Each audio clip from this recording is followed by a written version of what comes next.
ஏண்டா ஜெயிலுக்கு போயிட்டு வந்து நிக்கிறிய வெக்கமா இல்ல? இங்க பாருடா, நானும் உங்க அம்மாவும் போக முடியாத கோயிலுக்கெல்லாம் கடன் வாங்கி செலவு பண்ணி போயிட்டு வந்து உன்னை பெத்தோம். கடன் தொல்லை தாங்க முடியாம உங்க அம்மா பூவோடவும் பொட்டோடவும் போய் சேர்ந்துட்டா. எங்க அம்மா எப்பவுமே மானஸ்தி, கடன் தொல்லை எல்லாம் தாங்க மாட்டாங்க. அப்ப உங்க அப்பா மானம் இல்லாதவன் உயிரோட இருக்கிறேன் இல்ல? இங்க பாராடே, எங்க இனம் இருக்க அது கவரிமான இனம். அது ஒரு முடி உதிர்ந்தாலும் உயிரோட இருக்காது, செத்து போகும். நீ கவரிமான் எனமா? நைனா கொஞ்சம் குனி. தலைய பாரு, காஞ்சிபுரம் மைதானம் மாதிரி.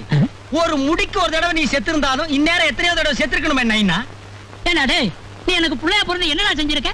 நாடு இருக்கிற நிலைமையில உன்னை எவையா புள்ள பெத்துக்கு சொன்னது? அதுவும் 1 2 5 பொண்ணு, அதுக்கப்புறம் 6வதா நானு. தேவையா? எனக்கு ஒரு ஆண் வாரிசு வேணுங்கிறதுக்காக உன்னை தவம் இருந்து பெத்தண்டா.